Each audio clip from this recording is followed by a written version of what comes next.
Hello students, parents and my dear viewers. A very warm welcome to EDUPATH, the journey of success. A web interview series brought to you by expert group of institutions Alumni Association. Today, my guest is an epitome of self-discipline and self-motivation. I can call him as a Dronacharya of modern India. When we cannot imagine, there was a time where we could not imagine about winning a medal in the Olympics. He made it possible.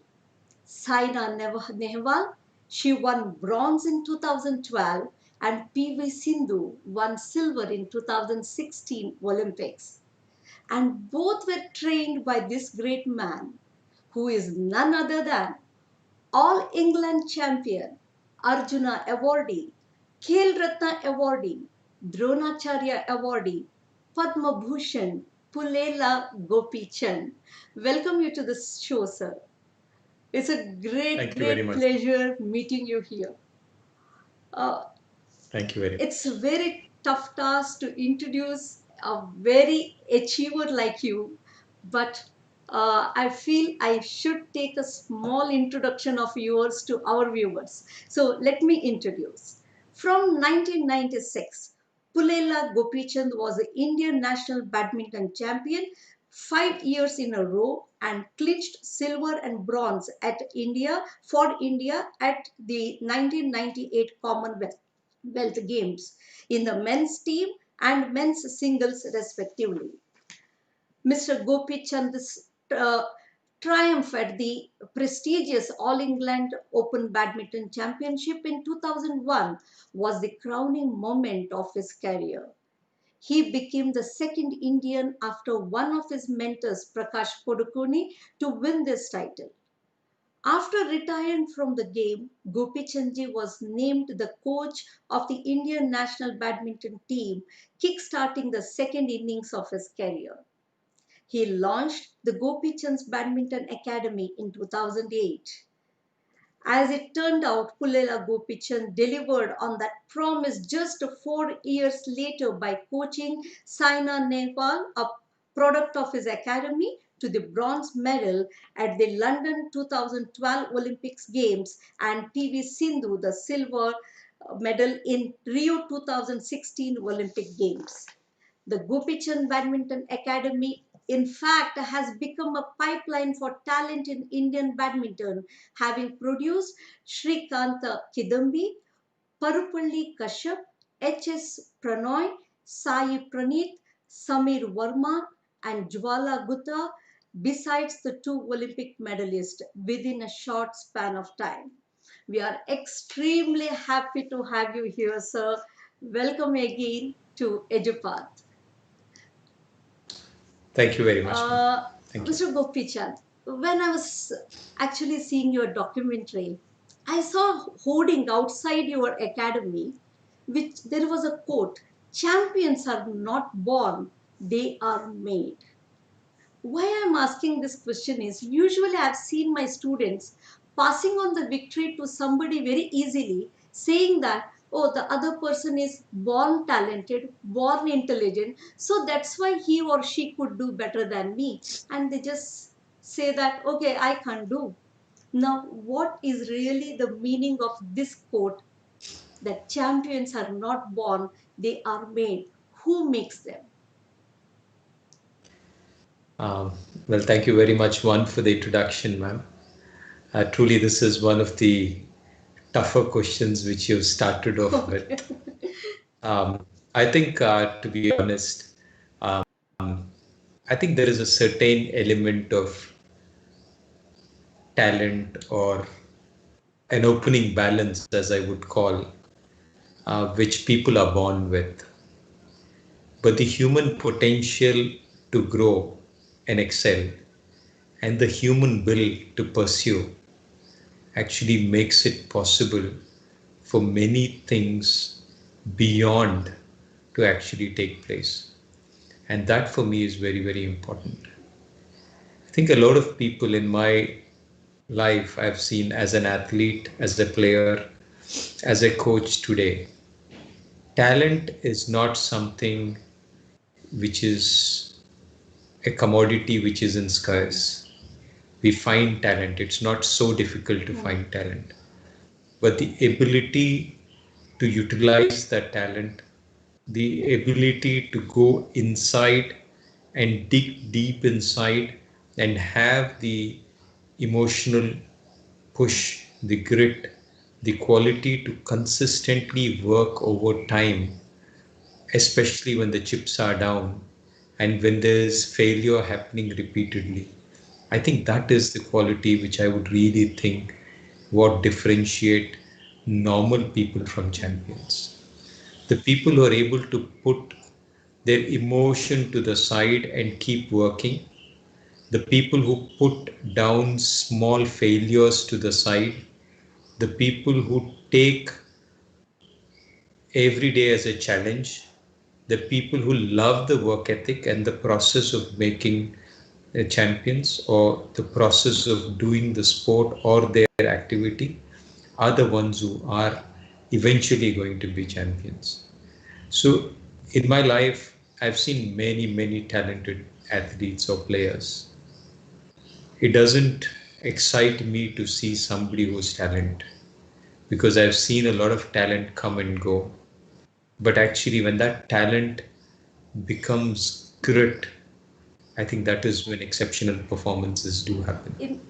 So I do believe that there is a certain element of hand-eye coordination, speed, genetics, all of this. But I think at the end of the day, the human potential to grow and the grit to see yourself excel is something which I would think is very, very important and which beats talent over and over. I've seen this happen. Yeah, that means you mean to say that even your children born with the talent, okay, born in a family of badminton family, even then it is required that they need to put effort to come up in life. That is what a champion can do. Then only a champion can be made, right? See, fortunately or unfortunately, sport is a great leveler. If you win, you win. And it's out in the public domain. You don't play or write exams in isolation. You play your matches in front of people. You run your races in front of people. Yeah. So it's a very clean slate. You win or lose, and the world knows. So I think the beauty of sport is equality. I think it doesn't matter where you're born, what facilities you have, what community or place or economic strata you come from, but eventually what happens on the ground and at the start point everybody is the same. Yeah. And who finishes before the other is the winner. I think so. Where you're born and what you're born with doesn't really matter, and I think that's the best part about sport. And many of the times I've seen people who are born with facilities and talent against people who are born with grit and determination. I think there's a lot which is turned the other way, and I think that's the beauty of sport.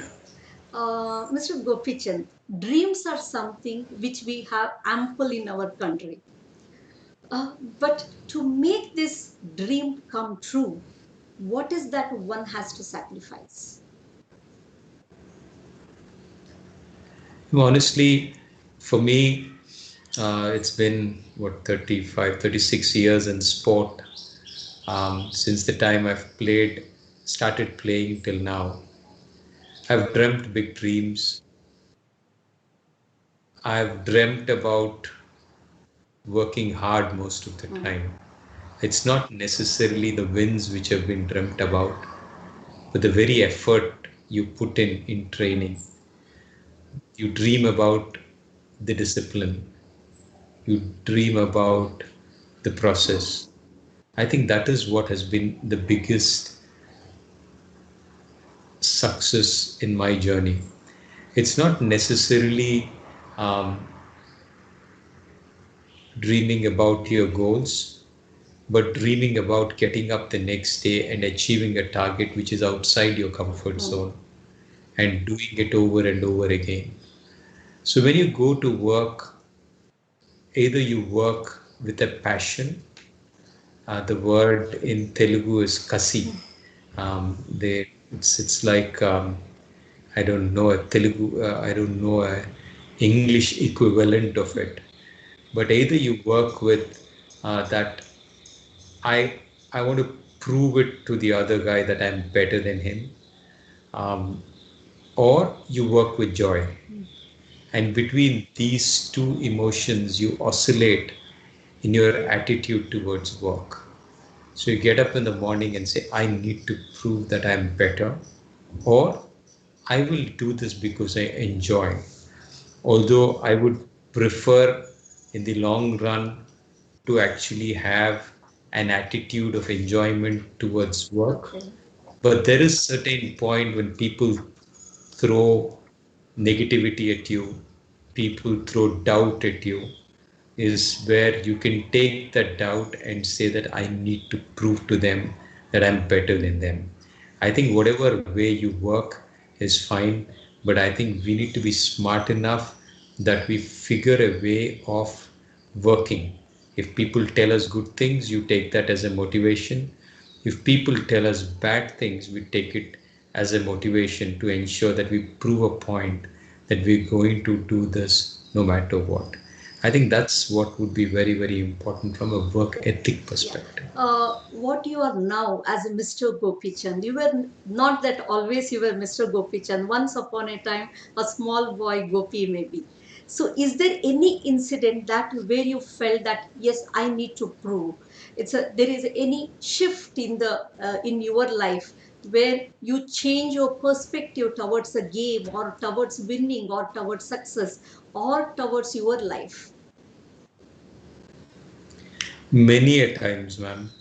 Um, when I was young, I have I struggled with sinusitis and allergies in my young age.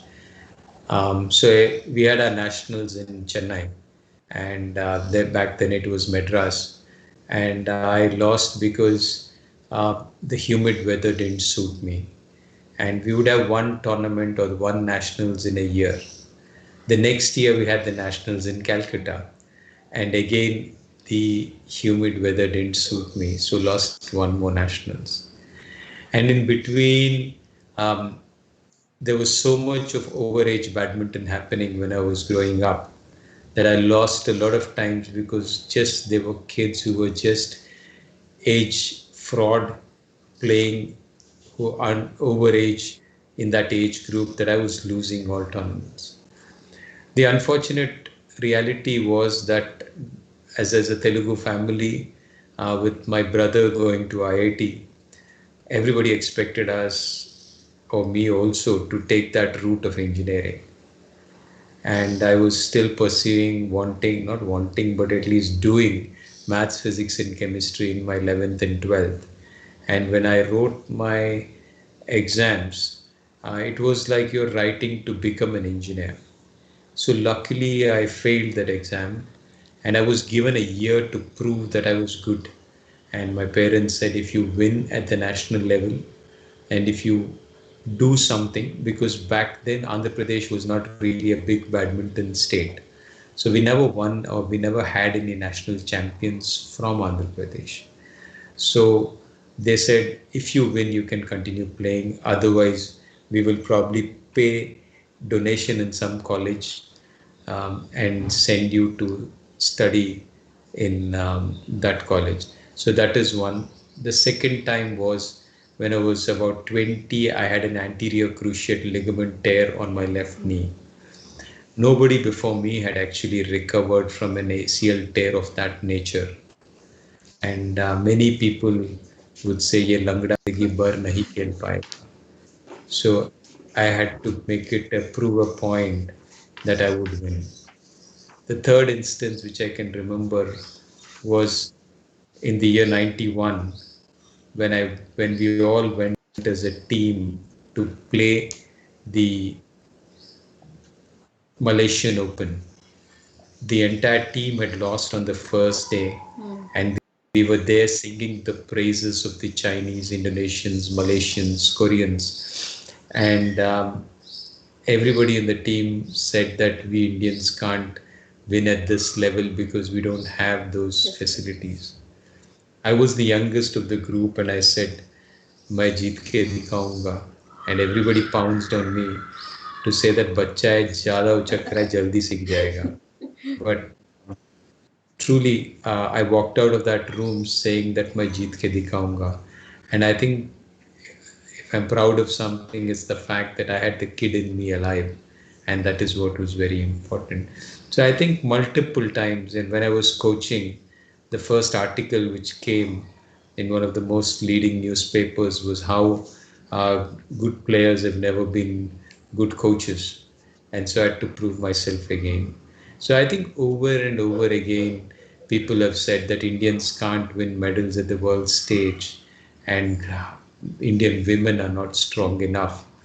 And I had to change that perspective. Indian doubles is not good enough. We had to change that perspective. So overall, we've had many people who were doubting, but I think over time you realize that these things keep happening, and what you take out of that situation is important. And I believe that whatever people give, you should take and convert it to a way where you can work hard. Okay. Usually, competition is part and parcel of life.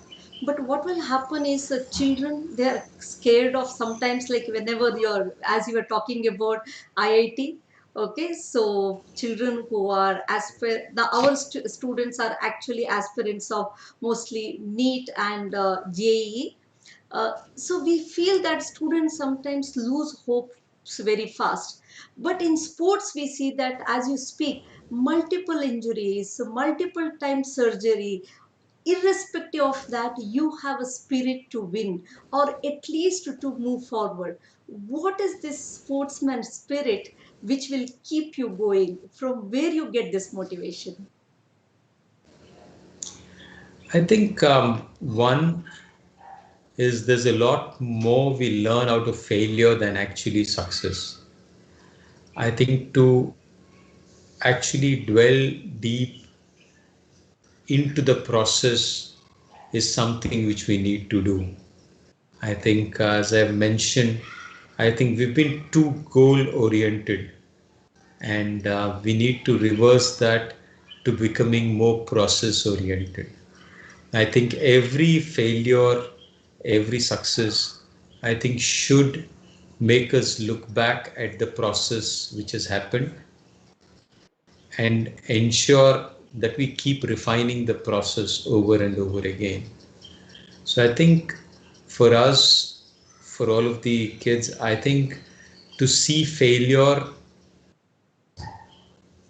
as an important step for improvement, failure as a step in the right direction to ensure that we are able to process, and to move from failure to failure with learnings and enthusiasm is what I would call success. I think people who move from failure to failure with enthusiasm and learnings are the ones who will be successful. So I think to dwell on failure, to look at things negatively, is something which needs to be avoided. The other thing is to go on and keep brooding or keep looking at negativity of loss or failure is something which we should try and keep away from. Yeah, fantastic. I actually student Vishnu also asked about Vishalu, asked about what is the achievement, define it. I think Vishalu got his answer. Now, one more question from a student, Harshit. How discipline and determination plays an important role in gaining success? I think discipline, of course, I think to get up in the morning to work towards what goal you have, and to be determined to finish the job which you take at hand. These are very, very important qualities. But if I have to depend on discipline, hard work, and determination to do something all my life, it's going to be very, very difficult. But if I'm doing something which I like, which I love, which I'm involved with, which I'm attached with, then I think it's not at all going to be difficult. For me, to get up in the morning is so easy, and I've spent my entire last 10 years at least getting up at 3:45, 4 in the morning, because I find it so enjoyable to coach in the morning. I think to find, but if I have to think of it as hard work and discipline, I could probably do it for a few months or a couple of years, but I would never be able to do something like this for life. So I think to love what you do, to be happy and involved and attached with what you do is what would be very important. So the words of hard work, discipline, sacrifice won't even come into the picture, because you're replacing them with love, attachment, and involvement. And if you're able to smartly switch that, I think we will never need these words of hard work, because hard work and discipline and determination can probably take you in a race or to run maybe the last 50 meters or the 100 meters, but to actually do it over and over again, I think would be very difficult. So I think one of my best things I would say is start loving and be involved fully in what you're doing. So that means you want to say that just come out of self pity in a simple way. Because mostly we give excuses, we have self pity. Today I have this, today I have. Because I've seen, even we tell students that get up early in the morning, and morning study is very good.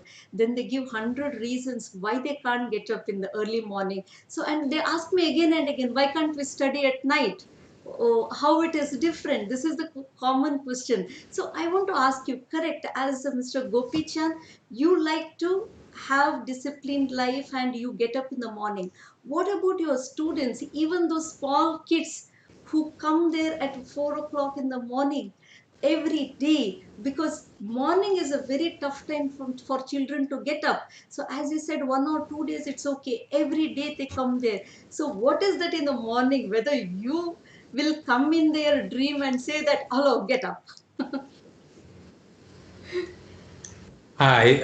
To be honest, and this is really simple, straight, fair, honest thing, and I don't know how many people would. I haven't found anybody in our entire group who wouldn't be happy to come at 4:30 in the morning. I think it's sport is fun, and everybody wants to come up in the morning at 4:30. I think to make it enjoyable is what we can do to ensure that they get up. So if you love what you're doing, then I don't think anybody will have a problem getting up in the morning.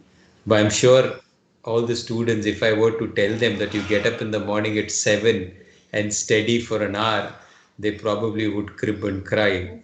But if I tell them you come at 4:30 in the morning to play, they'll happily jump out and come. So I think it's very important to figure a way of making um, anything what they're doing fun. And I think that's up to us coaches and teachers as well. Mr. Gopichand, I want to really share something today. It was in my bucket list to meet you personally and ask this question. You know what is it? During Rio Olympics 2016, PV Sindhu was playing her finals against Carolina Marin. Okay, you will not believe, I could not sit in one place with the anxiety. I was standing, I was biting my nails, and the way. But I was seeing you who was sitting there calm, composed, and I could not see that. At that moment I was thinking, oh, what must be state of mind of a coach at that moment. And I really, being a teacher, uh, even I know that our students, when they write exams and during their, especially when the results are out, we will have lots of anxiety. But you were such a calm and composed person at that moment. What was actually going on during that match in your mind? Well, we've really worked hard to get to the Olympics. The previous few months before the Olympics was truly a lot of dedication and hard work. I've had many successes in my life, but honestly, I've had many, many more failures in my life. So for me, uh, there seemed to be, at least in my mind, that success and failure doesn't affect me too much. And I thought I was beyond this emotional roller coaster, and I was mature enough to handle it. But believe me, the night prior to the semi-finals, Yeah. I was very tense myself and I couldn't sleep.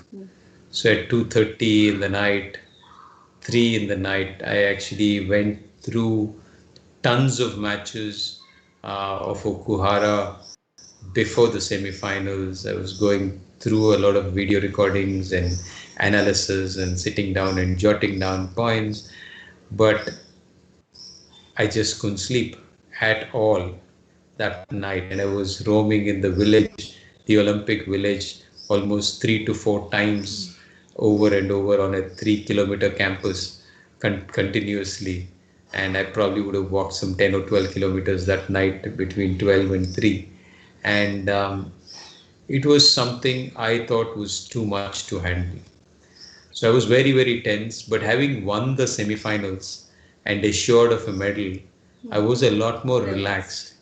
And one of the thoughts which come to me when I'm sitting behind an athlete is that no matter what, I should not allow my emotion to add to the pressure of the player. Okay.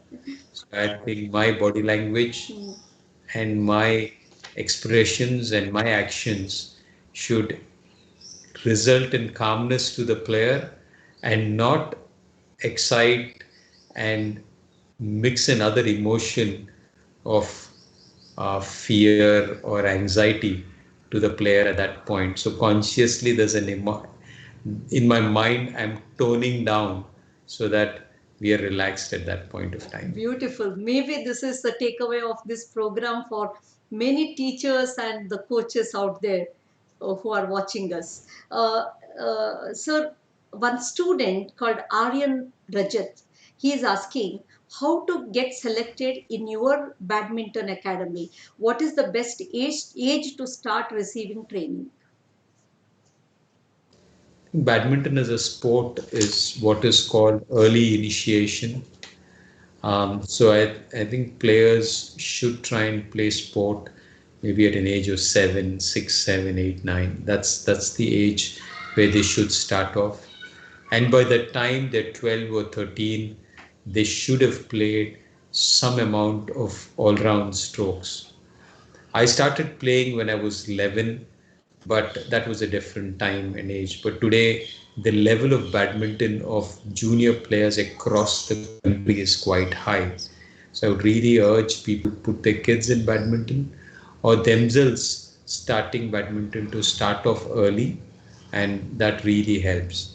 As far as the academy is concerned, we have about 17 badminton courts and we run programs for various age groups.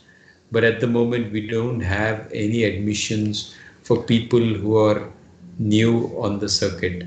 So I would say good performances or a good talent, we or our coaches, I or my coaches would have a look and take them after seeing their. Okay. Krishnamurti is asking, Sir, choosing a career in sports field is really great risk. What made you choose your career in sports? I didn't have a choice.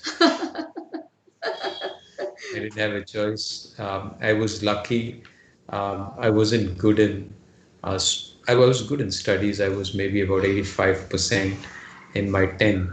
But I think those were the times when, and these are the times today when 95 is not good enough. So I was okay in studies, but I was not one of those top five in class kind.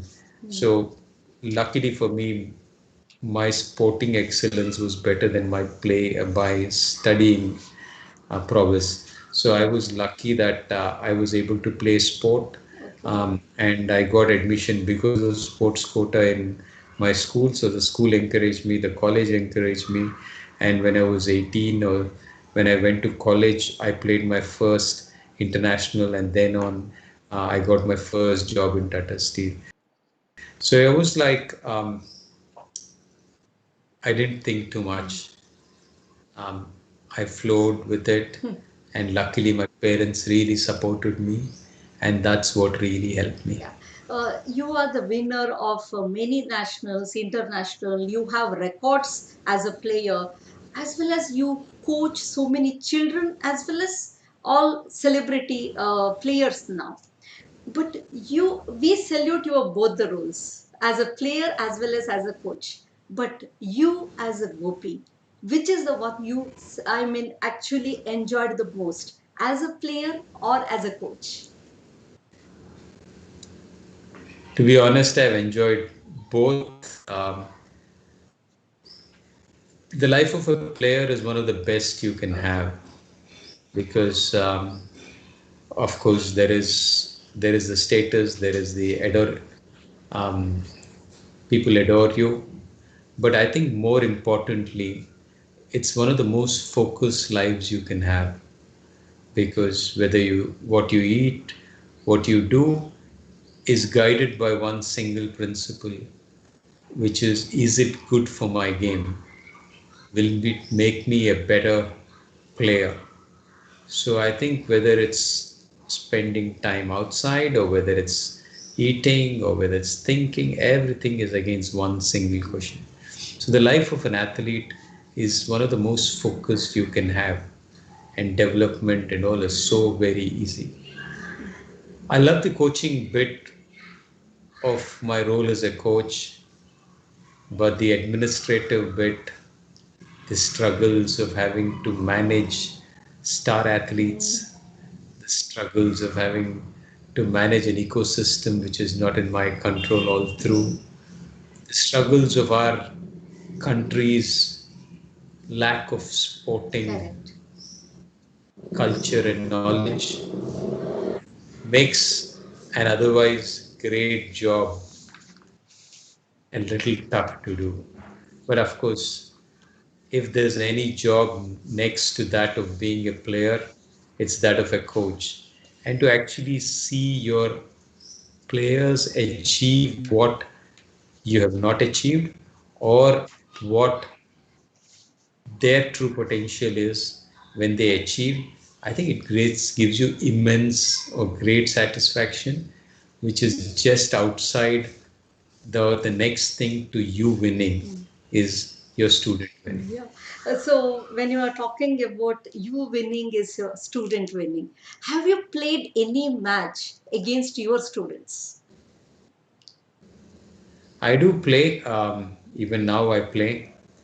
Um, my shift to badminton coaching came up in 2004 when I was playing a certain tournament and I was already coaching. And I beat a few players whom I was coaching. What was that feel at that So, moment? yeah, the coach in me wanted the player to win. The player in me wanted myself to win. And the turmoil was so high that that same night I went back and I decided that I will never compete again in my life. So I do play against my students, but I don't win against them anymore. Okay. So I will stop one short of winning all the time. So there is a certain pleasure of losing against your student, which I enjoy every day now. Okay. Many students are asking, is there any chance that you start your academy at Mangalore? Maybe in the years to come, only now, thanks to a project which we are starting at the academy, which is sponsored and supported by the Kotak group. We are starting a coach development program whereby we plan to produce more coaches and have more scientific research through a sports science program, which will help us replicate to a certain extent what we are doing in Hyderabad outside of Hyderabad. Mangalore is a place which I really like. The Kukuru Subramanyeshwara Swami temple is something which I really like. The place is beautiful. So I wish at some point of time there's an opportunity to actually come to Mangalore and do something Definitely, there. we are waiting for you to receive here with the full of lot of our students, because already they are watching you, and they really love you for your dedication and the everything, your philosophies of life. So we will look forward for you. As you were talking about, yes, India is not a sports nation, and I myself have seen many players really struggling to get, whether it is a funding or about any kind of facilities what they want. They go from actually from person to person to ask for personal help. So irrespective of these difficulties, you play for the country. How you keep this nation spirit alive irrespective of all your difficulties? Well, somehow now it's okay, but say 1990, um, when we were losing at the international level, to go out there the initial years to get drubbed by people, uh, it normally hurts your pride to lose, especially in front of people. And if you are actually wearing and representing a country and you lose in front of people in a foreign land, it hurts you even more. So for me, the initial years, whenever I lost, especially representing the country, were very angry times because you just hate the feeling of losing, but you haven't prepared enough to win. So I spent a lot of time coming back and feeling hurt, and that transformed into great lessons which helped me train harder and to actually prove a point that we are good. We as players, we as a country are good. So it took years for me to change that and to win. But then later, as a coach, when you see things are not the same, when you see you really struggle with the facilities and the people around, and you have challenges with press, with courts, with ministers, with governments, with associations, you just dig deep, and somewhere at some point where a clerical staff or a guy who just doesn't understand sports sits as your boss, you just put your head down and say, I will just work hard to ensure that I don't let my country and countrymen down. So that's the kind of spirit I have taken, say, and said, okay, this time I forget about this fellow who's actually been useless, has hurt me. But I think for the country, I will just do this. Okay. And I think somewhere, I think to put your personal likes and dislikes, comforts to the side and actually take a larger good and an interest of people as your main goal is something which have really helped. There's one question asking, student is asking, how did you train PV Sindhu and Saina Nehwal? Were they previously aiming for international medals, or it was you who made them international figures? I think honestly, it's been God's grace. I think a lot of factors come into becoming a top athlete.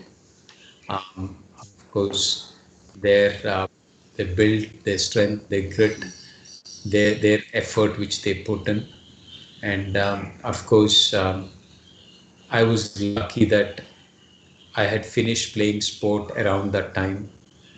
I had decided to get into coaching, and these kids were young back then.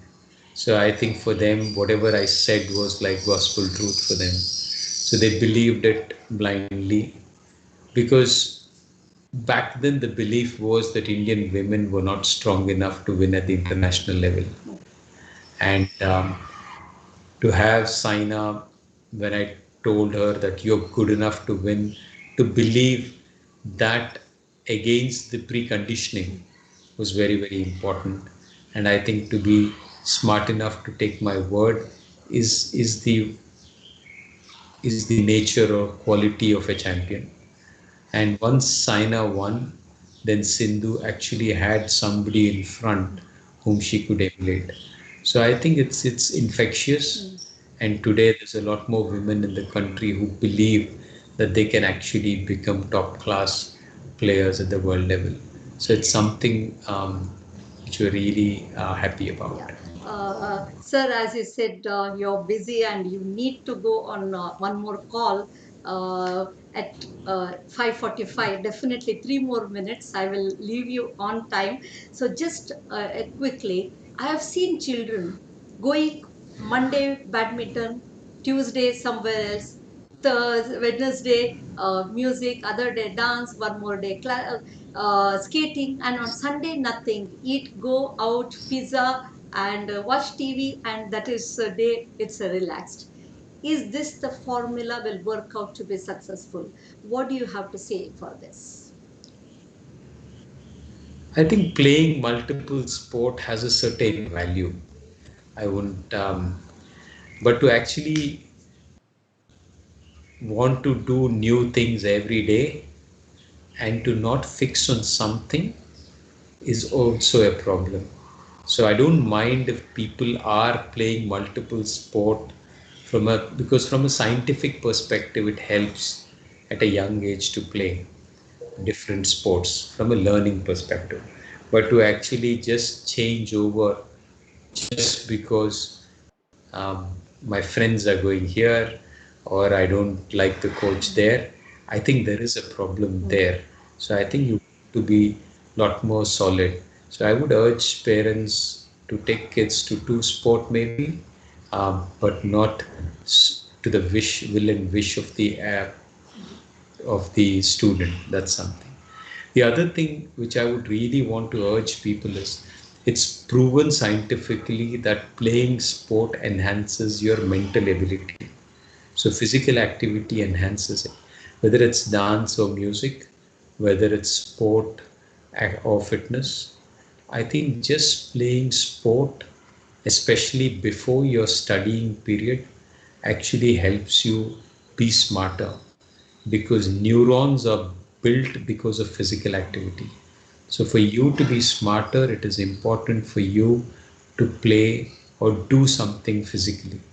So, whether you're studying for IIT or for a medical entrance, I think playing sport has supreme value. So, just because it's exam time, just because it doesn't matter. I think 15-20 minutes of rigorous activity will actually build neurons. Urge all of you to place and do some sort of physical activity for sure. And to end your note, I request you to give something, a takeaway for even teachers who are out there and coaches. What is the responsibility of a teacher or a coach towards students? Well, I think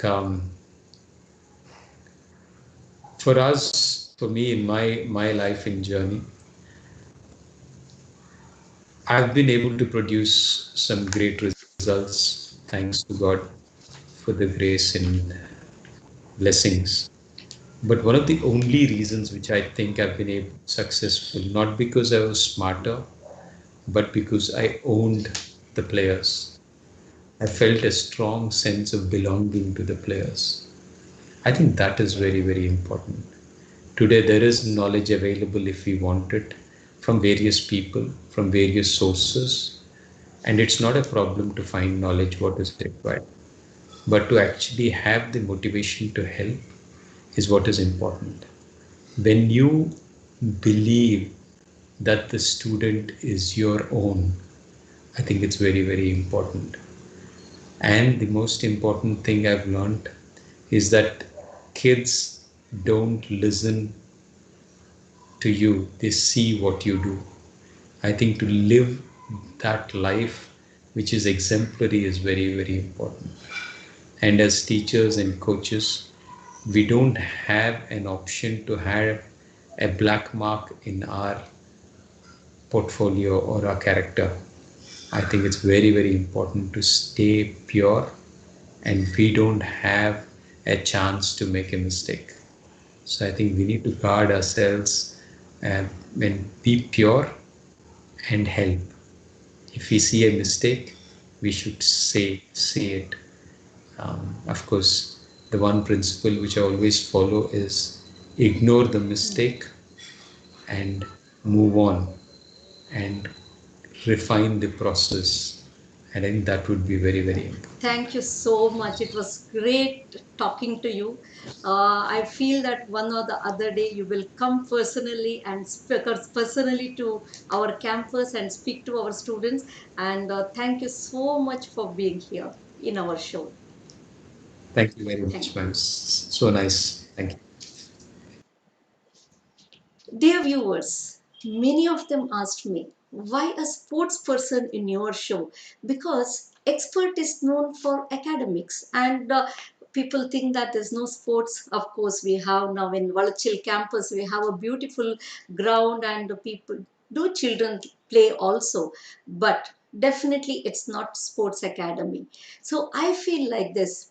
Children have come to expert with a certain objective for 2 years to study to get into medical or engineering. That's why we teach what is required during that period. But why sports person? Because I feel that whether it is philosophies of Gopichand or any other sports person and expert, there is something common, is it's a quest for excellence. Okay, with this philosophy that we want excellence, whatever we want to do, we want to do the best. Okay, it's a discipline which is the commonality between expert and the sports person or sports academy. That's why we thought the best person who could come here on EduPath and speak to you is none other than Pullela Gopichand. And it was such a nice show. I hope you all enjoyed the show. Let's once again thank him on behalf of everybody. So, viewers, next week we are going to explore a very different field. It's a career in the field of that sustain our nation and forms the backbone for our economy. I hope you guessed it. Yes, you guessed it right. Backbone of India, it's agricultural sciences. Our guest for the next episode is Dr. Narendra Kulkarni, Principal Scientist of Indian Council of Agricultural Research. Please join us on this, that is Sunday 6th December at 5 p.m. Until then, keep yourself motivated. Thank you. Take care. Goodbye.